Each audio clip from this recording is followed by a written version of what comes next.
As I got another rhyme, another rhythm for y'all to listen. I'm never quitting on my mission, I'ma roll with what I'm giving. Got some ambition, this new edition, filling positions. Looking at the void in myself and feeling what's missing. Better watch the way you going, better go in the right direction. In the moment you stressing, but you gon' be counting blessings. And I know that for certain, keep on working, open curtains. Haters swerving, cause they ain't ready for your final version. Whoa. I'm never gonna give up, fall down, I just gotta get up, yeah. You're listening to the Tom Ficklin Show on WNHHLP 103.5 FM, your home for community radio. Good morning, everyone. We're going to jump right in because every moment is precious in life and in life and in lifestyle. Really a pleasure and opportunity this morning on the Tom Ficklin Show, where it's Monday, November 13th, and wherever you are on the planet, wishing you peace and health. But the topic is sleep, physical activity, diet, and glucose variability among middle-aged to older adults with type 2 diabetes. Sleep, physical activity, diet, and glucose variability among middle-aged to older adults with type 2 diabetes. That's certainly a mouthful, and we're going to talk about what you put in your mouth, and that's very important, but also how you what you do before you kind of digest things, because the body, mind, and I dare say the spirit is all connected. We have Dr. Sunyan Nam with us to help us clarify what does sleep, physical activity, diet, and glucose variability mean among middle-aged older adults with type 2 diabetes. And not only what does it mean, but some of the research, the new scientific discoveries, the clinical trials, just the pursuit of knowledge in terms of us living more healthily on the planet, and what you can do to live more healthily on the planet. I'm joined by Reverend Dr. Leroy O. Perry, pastor of St. Stephen's AME Zion Church and cultural ambassador to the Yale Clinical Research Program, and Reverend Elvin Clayton is with us, pastor of Walters Memorial AME Zion Church and cultural ambassador to the Yale Clinical Research Program. Dr. Nam is a nationally certified nurse practitioner, and she currently serves as an associate professor at the Yale School of Nursing, which she was just kind enough to share with me has just celebrated its 100th anniversary, the oldest nursing school in the United States. I mean, that's just something to celebrate just in itself. Dr. Nam's focus has been on working with adults of diverse races and ethnicities, and her passion lies in understanding and providing the multiple barriers, proving, I should say, the multiple barriers to accessing and navigating healthcare systems while managing chronic disease. Basically, she wants people to stay healthy. She's researching that. She's focused on that, and she's expert at that. She has led a number of projects focused on control and prevention of type 2 diabetes, and we're going to unpack some of these terms: type 1, type 2, et cetera. But type 2 diabetes, hypertension, and obesity.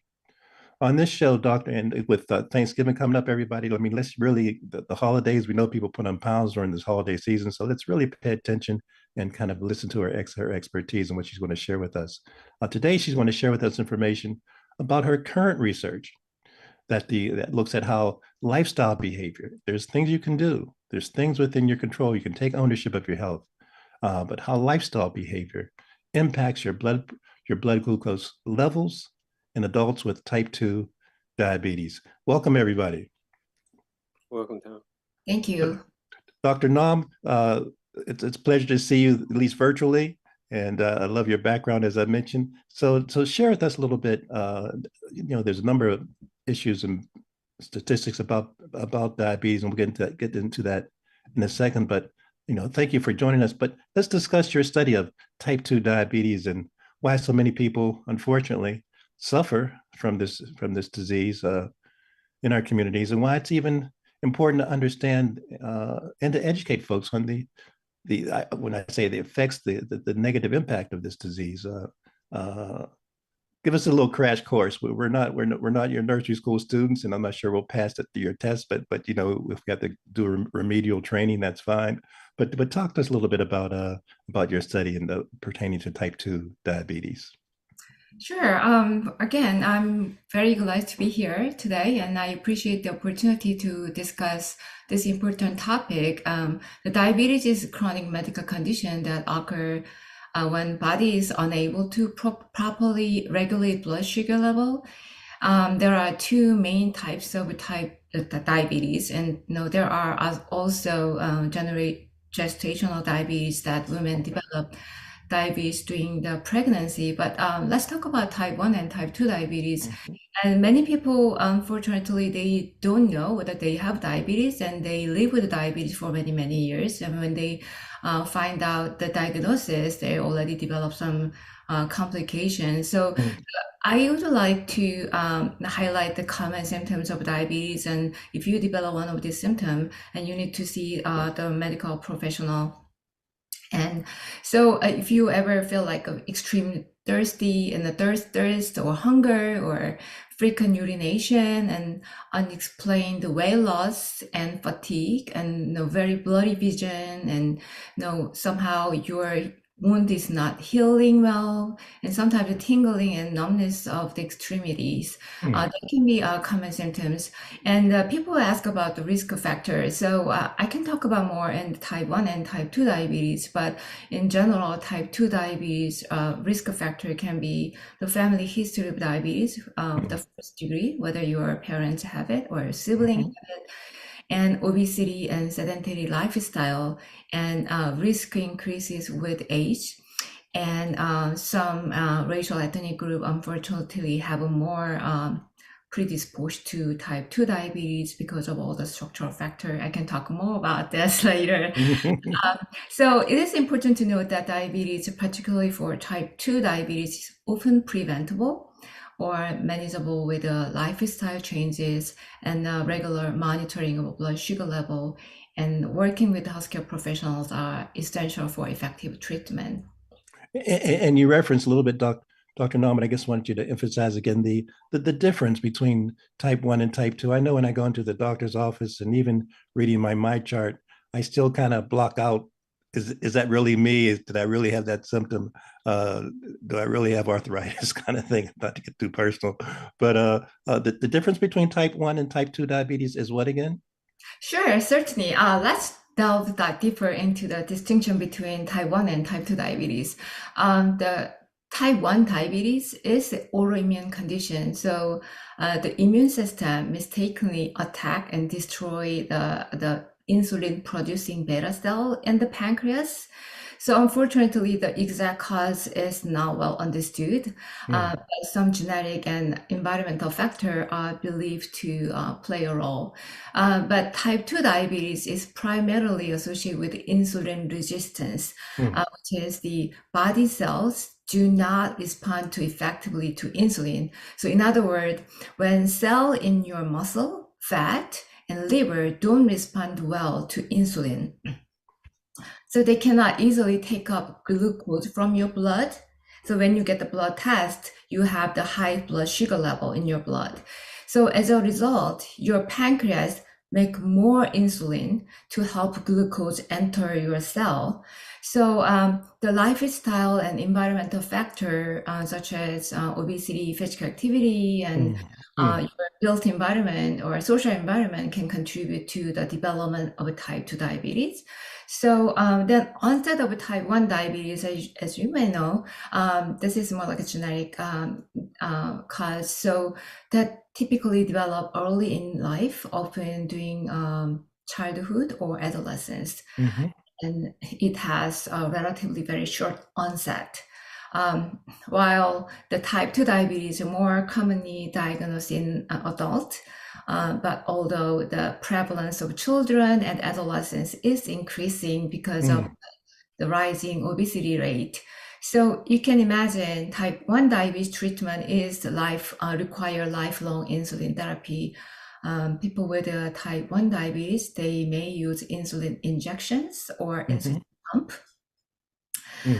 Type 2 diabetes, depending on how severe the condition is, initially we manage through the lifestyle modification, adopting healthy diet, engaging in regular physical activity, and maintaining a healthy diet. And then medication can be prescribed. In some cases, insulin treatment is required.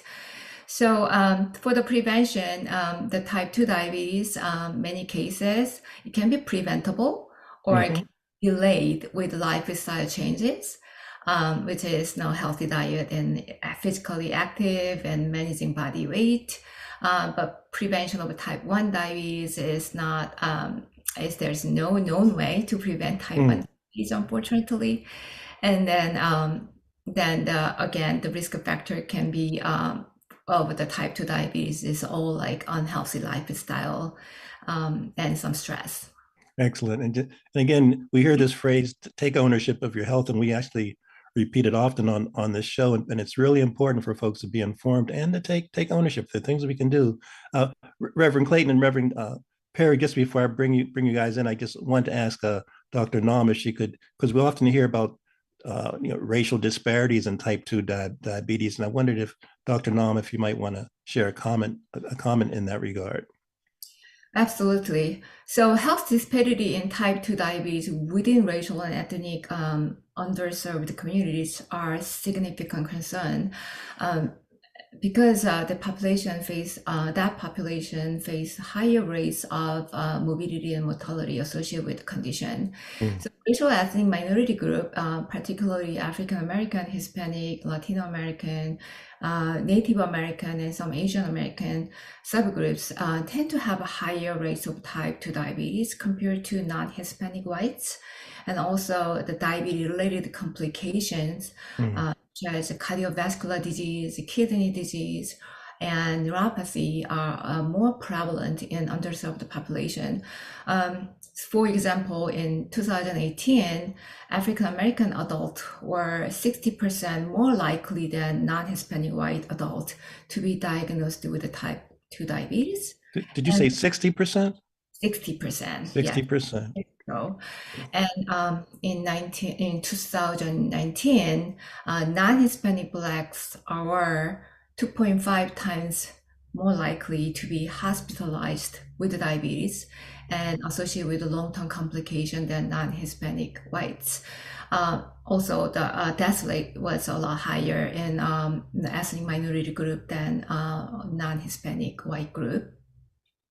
So there are several factors we believe that contribute to these disparities.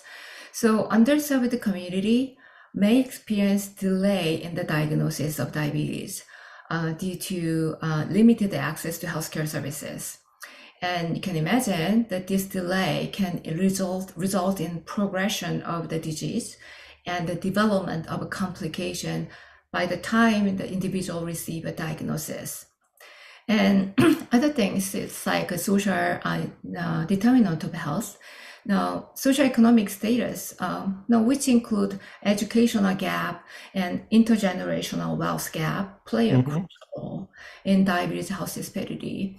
Underserved community may face higher rates of poverty and limited access to nutritious food and fewer opportunity for physical activity. And this factor contribute higher risk of developing type 2 diabetes. It's all about lifestyle, right? And there is also cultural language barriers in certain immigrant population, and because that affect communication between healthcare provider and patient. And there is also misunderstanding and lack of cultural competency of healthcare providers, and limited health literacy can hinder the effective diabetes management and exacerbate this disparity. So there are many ways.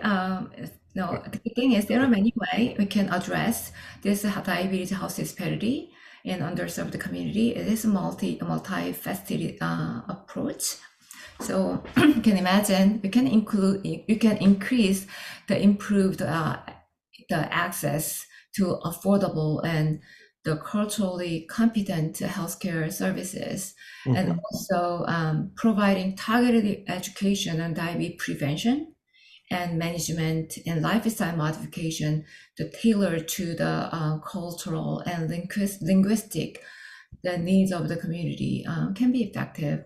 And again, addressing underlying social determinant of health, like poverty and housing instability and food insecurity is essential for preventing and managing diabetes in underserved population.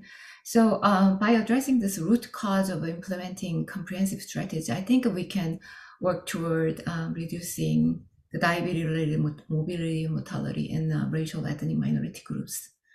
And Dr. Nam, in terms of working toward, we're going to dive into the study that you're involved with and how people can be involved, because your the litany and the descriptive and the delineation is just so impressive. But we're going to say that we're just not here to bemoan the fact, but there's some proactive steps that we can take individually, and then you're again in terms of your study. But Reverend Clayton and Reverend Perry, just Dr. Nam, as she was speaking there, that you mentioned enough for like 5 more shows, Dr. Nam, for us to discuss. Just in terms of that, I wonder, Reverend Perry, whether any immediate thoughts came to your mind before we asked Dr. Nam to more delineate her study and how people can get involved, and Reverend Clayton as well. Reverend Perry.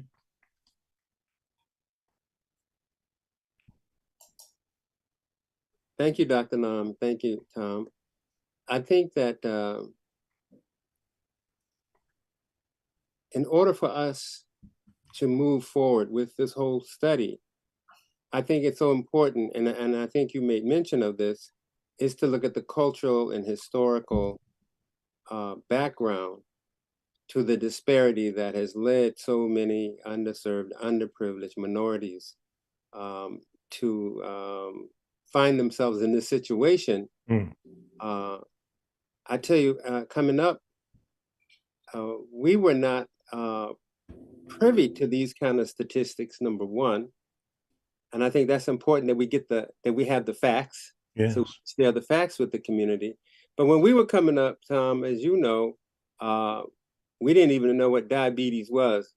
We heard the word sugar, and we associated that the more sugar, the more possibilities that you would get diabetes. But many in our generation never got diabetes because of our lifestyles. And by that, I mean, we weren't couch potatoes. We were always busy. We were at the park. We were always outside playing tag, playing baseball, playing basketball. But this new culture and this new generation that we're in now, all these things are basically absent. Everything is done from a sitting position with an iPad or an iPhone.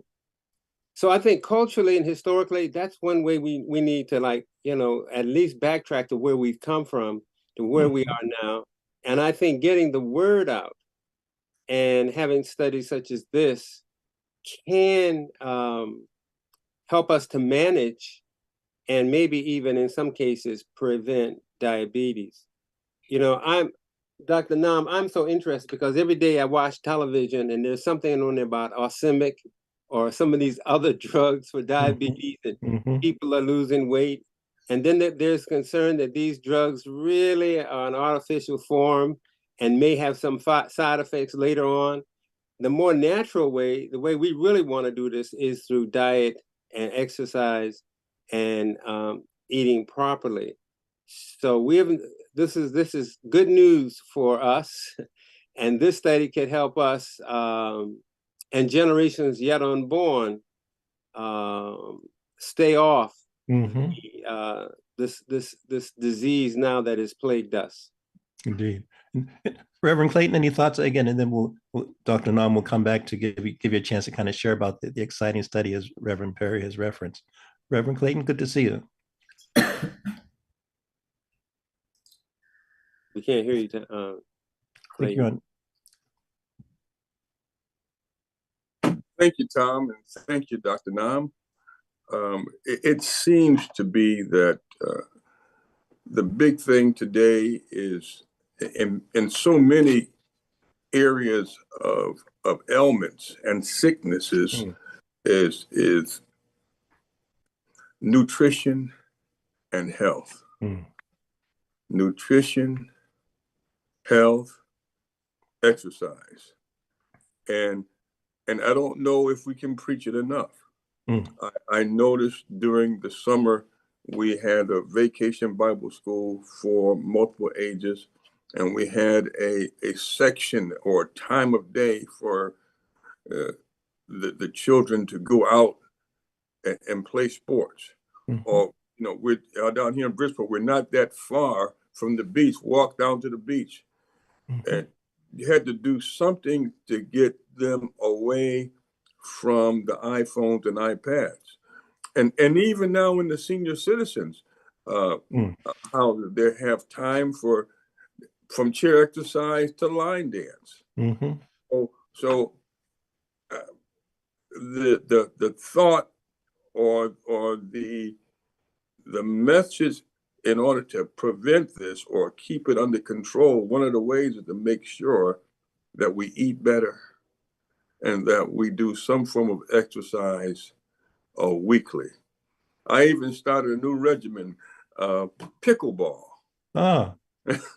and the only thing wrong with pickleball, if those whom you play with don't show up, then you lose your day. So I may have to find another sport to deal with my desire of defeating people in some kind of activity. All right. Dr. Nam, let's pass the mic to you. Tell us about the study and this word, this phrase, glucose variability, and how people can kind of participate. We're really excited. Share with us, please. Sure. I can share with why I'm so drawn to this study. Please. I've been conducting diabetes research for over 15 years, and you may hear about the hemoglobin A1C when you get blood work done from doctor's office. And the hemoglobin A1C is the marker of the average blood glucose level over the previous 2 to 3 months. So it is the primary metrics used to predict diabetes complication. So, however, the study shows that near normal people, even though they keep the near normal hemoglobin A1C level, that did not consistently improve cardiovascular disease outcome in person with type 2 diabetes. So individuals with a similar hemoglobin A1C value can have a remarkably different glucose profile. So for example, the person with 200 high blood sugar and 60 low blood sugar and repeatedly up and down over the past 2 to 3 months versus another person with a stable 126, they both can have hemoglobin A1C 6%, which is good control. Because the hemoglobin A1C level is the average measure. But drawing the body of evidence suggests that the glycemic oscillation, like a fluctuation, increase the level of inflammatory cytokinin and that induced all the endocellular dysfunction in individual with diabetes, and that actually linked to cardiovascular complications. So now we have a technology, unfortunately, to measure glucose level every 50 minutes without poking our fingers. That is the continuous glucose monitoring, we call the CGM. But then what I found is insurance coverage and the qualification for CGM use for type 2 diabetes still varies by payer, leaving low-income individual on Medicaid without coverage. So I look it up, and as of 2023, only 14 states fully cover CGM for Medicaid patient, including Connecticut. We cover all. So I believe the evidence to support the benefit of CGM use by examining who would benefit from CGM in diabetes outcome is necessary, and also learning about the relationship between lifestyle and glucose is very powerful to improve diabetes outcome. So my study will address those issues. But Dr. Norm, so walk us through, help us to visualize. We're blessed to have a significant audience for this show. So someone could be listening and might want to even get involved right now before we even conclude for another 30 or 40 minutes. So help us to walk through. Someone's listening, they want to be involved. How do they sign up? Is there something they have to wear? What's the process? Sure. So the participants will, at the baseline, we will send a survey link to their email. and they can complete the survey on their convenience. They can stop one survey, they can do one survey and then stop and then do it finish. They can resume next day, so they're on all their pace. Then after they complete the survey, by the way, the survey is about their demographic and their lifestyle behaviors and their stressful event and other neighborhood environment survey. Then once they finished, and we'll see them in person, and we implant continuous glucose monitoring sensor under their arm. So it looks like a stamp. So we kind of pump the stamp to their upper arm, and we use a Libre Freestyle, and then ask them to leave it for 14 days. It is waterproof, and no, they can wear during the showers or swimming, and they don't have to pay attention to anything. They just, once we implant, they just stay for at least 10 to 14 days. Then they receive the short survey about their lifestyle through their mobile app. So we will provide the free mobile app, and they respond to the daily survey. And also they wear the actigraphy watch, so to measure their sleep and physical activity for 14 days. And we have 2 Zoom interview for their dietary intake. That is it's more like a 14 days observational study, but active part of the study is the online survey at the beginning, and then daily mobile app survey. And do you wear it while you're sleeping? I guess want to just let people know the pros and cons. You mentioned you can take a shower in it, but does a person wear it while they're resting as well? Yes, because we want to know both resting time and sleep and physical activity. So we encourage them to wear it for 24 hours, but you can certainly take off during the shower. Okay. Reverend Perry, jump in, because about 10 questions came to mind, as well as sharing with Reverend Clayton the two pickleball rackets that I have. But we'll discuss that offline. But Reverend Perry? Yes, I think that Dr. Nam also had some restrictions with regards to the eligibility of those who were in the study. You want to tell us about that? Absolutely. So anybody with type 2 diabetes, they can participate. No, initially we set the age limit between 40 and 70, but we are working on to expanding that age limitation from 18 to 80 years old, because we have many community members reach out to us and they want to participate, and we believe that they can follow the study protocol very easily. No, some of them, no, initially we thought, maybe people with older generation, they may not familiar with all the mobile app and using smartphone, but we found out that was wrong. So we'll expand the age limitation. So that is the inclusion criteria. And then we are not inviting pregnant women, or somebody who are actively receiving treatment for terminal cancer or schizophrenia, or some person who stay up night because of their work schedule. So those people, unfortunately, will not be invited to this study. And Dr. Nam, how do folks kind of reach out, contact you, get more information? We really want to kind of pump this up, so to speak. This is really exciting. Thank you. So yeah, so I can share the study flyer with the Cultural Ambassador Group, and also we have a Facebook page, so I can share the link. Perfect. Appreciate that. Reverend Clayton? Yes. Dr. Nam, what happens if the patch, for some reason, falls off? Will the people continue to be able to stay in the study, or can you reapply it, or it have to be on a certain amount of days in order for you to get the data that you need? That's a great question. So it happened actually several times. The Libre Freestyle is supposed to stay for 14 days, but sometimes we have a participant reported to us and it falls off at the 10th day or 9th day, sometimes 3rd day. So if anybody can stay, maintain the continuous glucose monitoring for at least 10 days, they can they can complete the study. We call the completion of a study.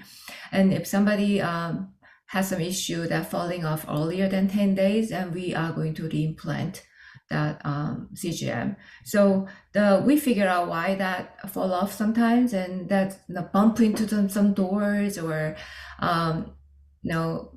somehow they have a lot of hairs in their arms, so that doesn't stick that much. So we just want to make sure to find a good location and secure with other extra Band-Aid.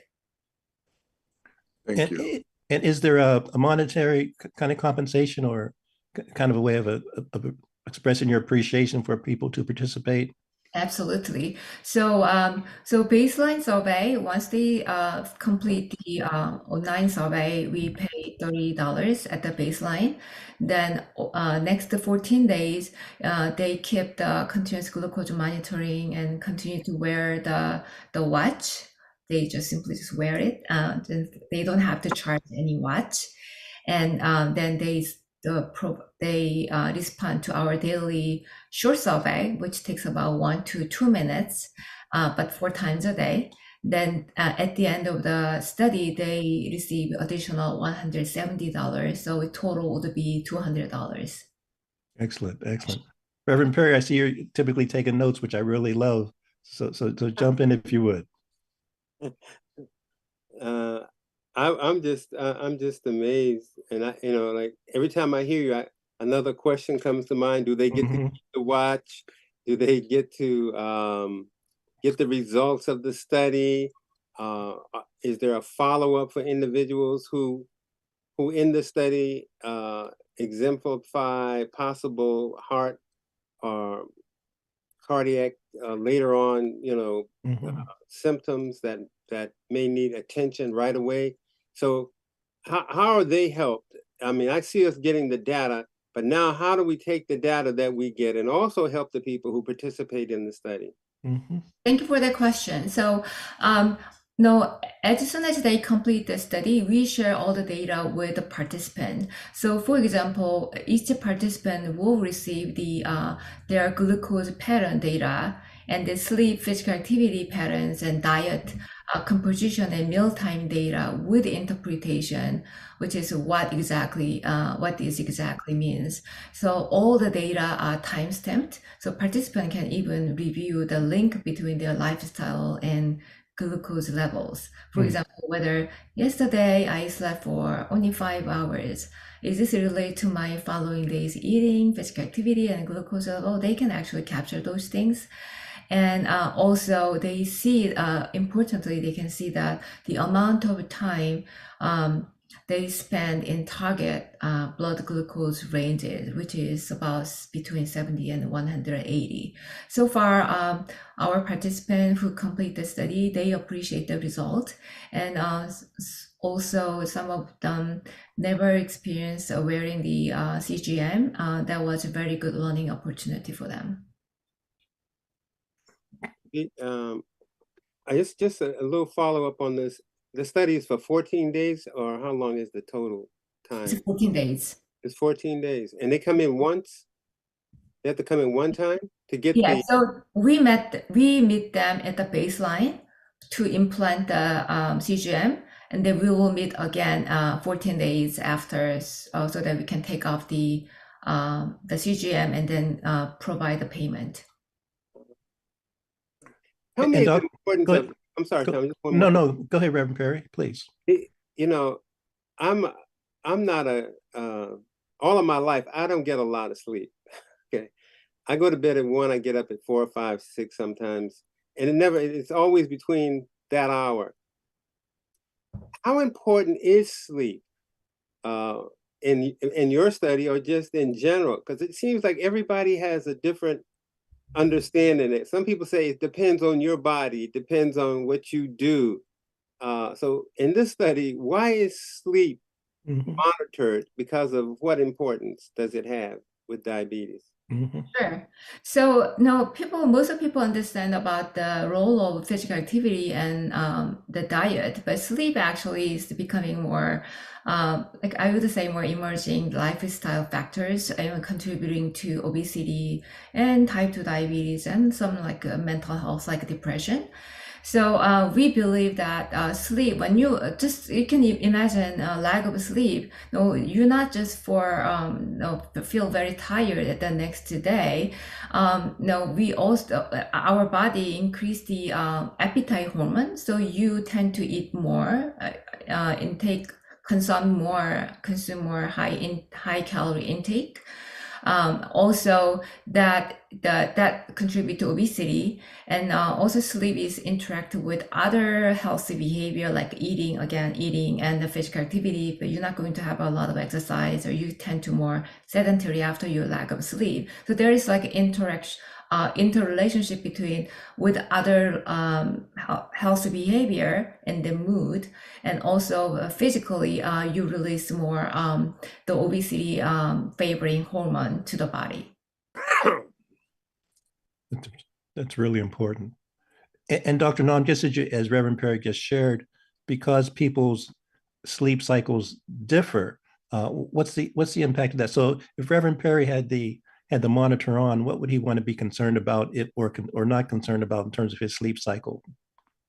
So for this study, we include all the people except for someone who need to stay up night because of their work duty. Other than that, they do the same thing because we want to understand whether that sleep deprivation or it cannot go to bed bedtime like at 12 o'clock at least is from their other issue rather than external issue like a job obligation. So no, anybody who have opportunity to sleep at night, then they can participate and do the same study protocol. Excellent, excellent. We hear so much, Dr. Nam, about digital health, and certainly it seems to me that this is a way for folks in the future. Our phones will kind of give us information. There are already things you can wear about your heart rate and monitor. Are you excited about this study? Do you think this helps? Because I'm trying to spit out the fact of the 60% that you mentioned at the top of the show, and how we just can't be late to the party. If we're really being affected in a very negative way with I won't call it a plague, but to have diabetes so rampant and raging throughout the community, it's really an imperative, and I don't want to put words in your mouth, for us to make sure that marginalized communities can take advantage of whatever new taking ownership of your health methodologies might be underway. Any thoughts in that regard? So yeah, so I definitely I'm very excited to have this opportunity to working with the community, because the finding of type 2 diabetes can have some several significant benefit for the community. No, this kind of study can improve the guide to future personalized tailored intervention, because it can identify the specific risk factor and the lifestyle factor that contribute to development of type 2 diabetes and progression of diabetes in different population. Then we can actually develop more tailored to the need of racial and ethnic minority, potentially improving outcome. And also, again, research finding can inform the healthcare policies and practice, leading to improve access to healthcare services for the racial ethnic minorities, which can include healthcare programs and educational resources and improved insurance coverage, and some development of policy that address social determinant of health.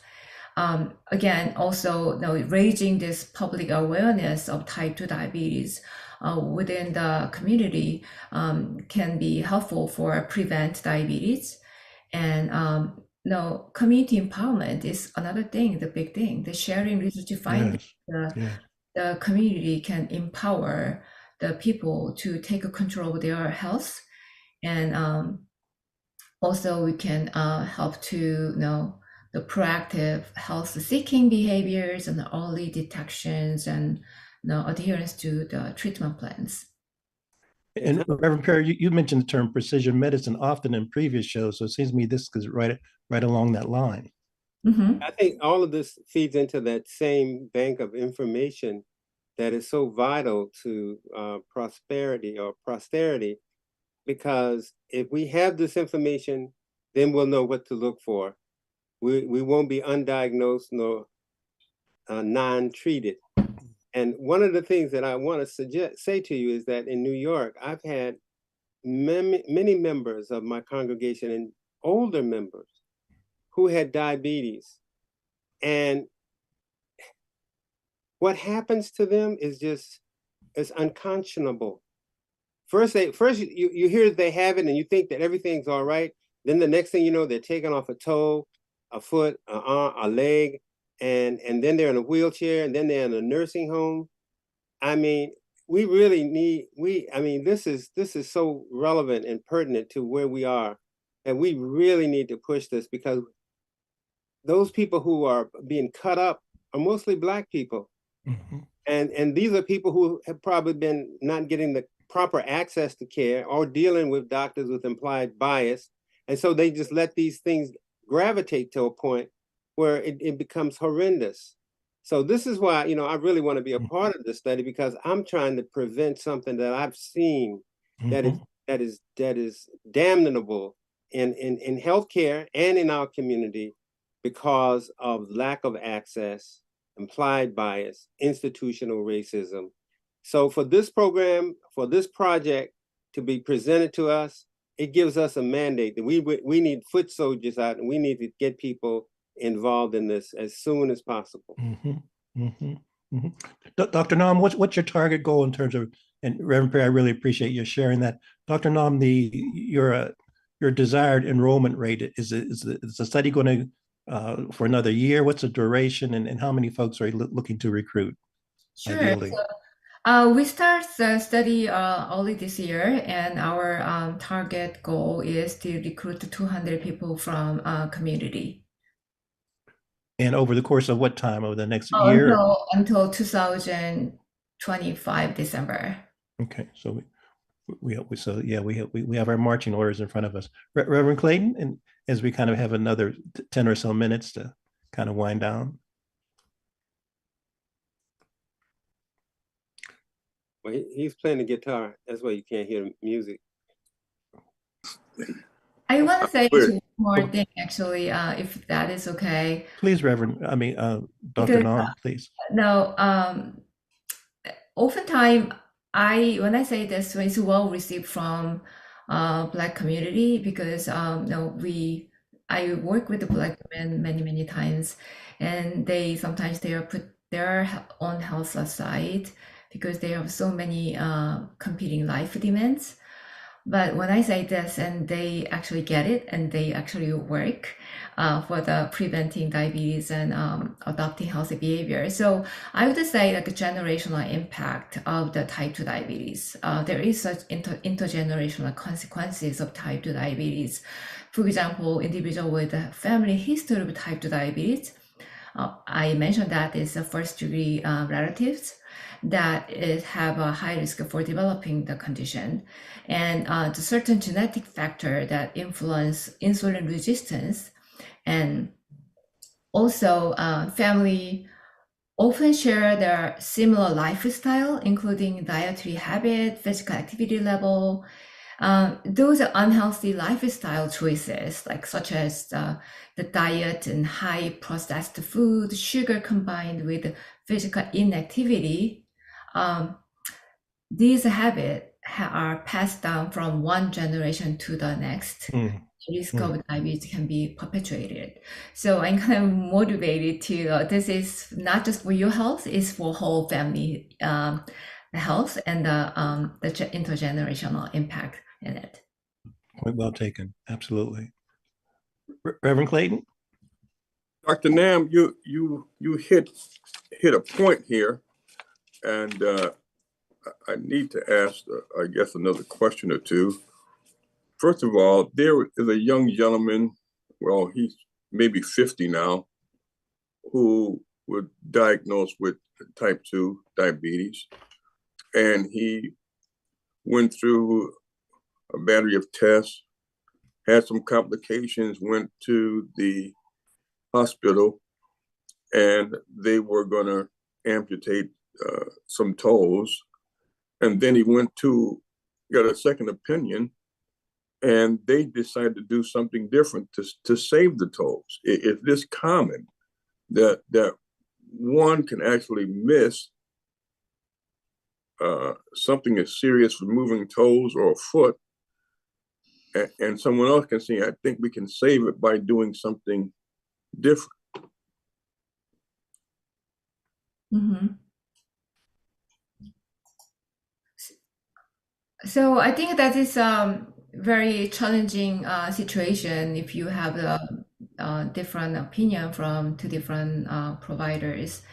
And I don't have the specific answer to this. I don't know what the specific context, but making like informed decision is one of the most challenging thing. And the that's dealing with type 2 diabetes or any other chronic illnesses. And I would have like more genuine conversation with providers and bring a lot of question to each provider. I got this information from his. What do you think about it? And so you understand. You want to make sure that you understand the context and then the risk and benefit. Then you or as a family member hold together, make a wise decision for your health.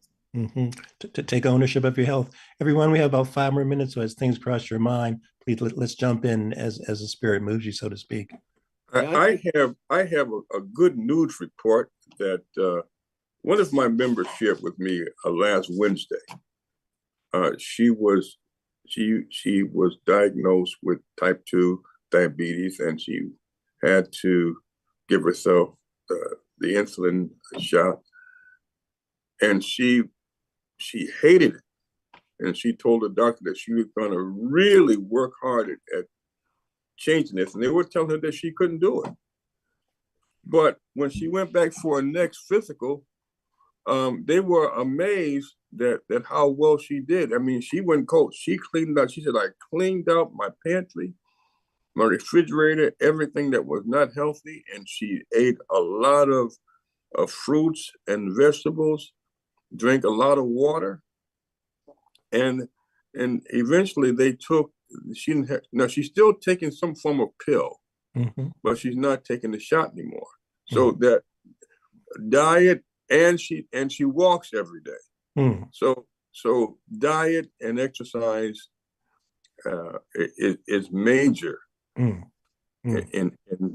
helping people control this sickness. Reverend Perry? Yeah, I think that many people who have already been diagnosed with type 2 or on the border, the good thing for them is they've already been diagnosed. They're at least getting treatment. The people who may have diabetes in their family, but they are untreated and undiagnosed, those are the ones that I think we should be really concerned about. And I also think that what Reverend Clayton said, if we look at it in the proper perspective, everybody who, in terms of taking charge of their health, and situations where it becomes the question of whether or not you should amputate or not, should have not one, but two, maybe even 3 different doctors, at second, third opinions, because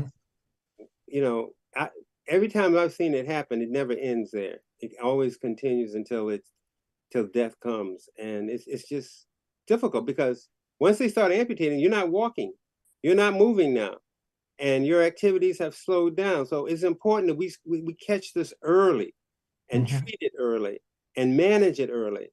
And I think that one of the ways, the most healthy way, it seems to me, is to be active. One doctor told me when I told him I had arthritis, he said, boy, just keep moving.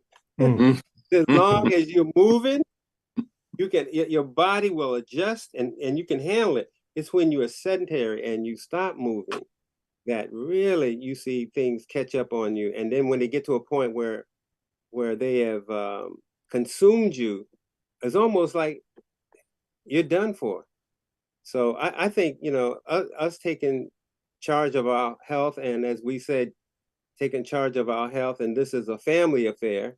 Mm-hmm. I think if we keep those two mantras in mind, I think we can be very successful in the fight against diabetes.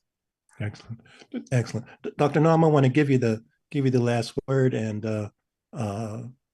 take 2 or 3 minutes, because your opening remarks was a thesis and a book about issues we need to address. I really appreciate your laying out the gestalt, the context of everything that we're working with. But I want to guess whatever's on your heart and mind as we kind of conclude. I want to give you another 2 minutes or so to kind of share as we conclude this particular show. So again, I think I spoke many times about the prevention and health, the importance of lifestyle modification. So I hope the study can raise the awareness of type 2 diabetes in the community, and also people can have more informed decision as manage your chronic illnesses. And also people tend to blame for the once they have diagnosis, and people just tend to blame like, oh, I should have done this, and then it's not always that is the case. There is again social and built environment factor in playing a role. So I hope this study finding can have some potential to drive some positive change at various level, not just from the individual health outcome, but to broad social impact. Mm-hmm. With a specific focus on addressing the unique needs and challenges faced by racial and ethnic minority communities. And Dr. Knott, I'm sorry, go ahead, Reverend Perry, please. I tried to sign into your note in the chat, and it will not let me. Is there something that we should do? It says it needs a number or something in order to access. So do you mean the chat, the link, Facebook page link in the chat box? Yeah. Do you have a Facebook account? Yeah. I don't know why it does not work. It says, let us know the mobile number belongs to you. Facebook, enter the code to the 914. I don't know. I'll figure out. I'll reach out to you again. And then you'll be sure to send us the flyer and the contact information. Yeah, send the flyer to Jackie, and so we can send it out to all of the ambassadors. And Tom, you could use it on your site as well. Absolutely, we'll post it widely on all the various social media, LinkedIn, etc., Apple, etc., Facebook. We have 30 more seconds, Dr. Nam. I want to kind of keep on leaning on you, because I just appreciate when you speak. There's so much information that comes out of your body. Where are you from an optimistic standpoint? And Harry's the station manager told me to say bye. But before I say bye, I want to give you 10 more seconds, Dr. Nam.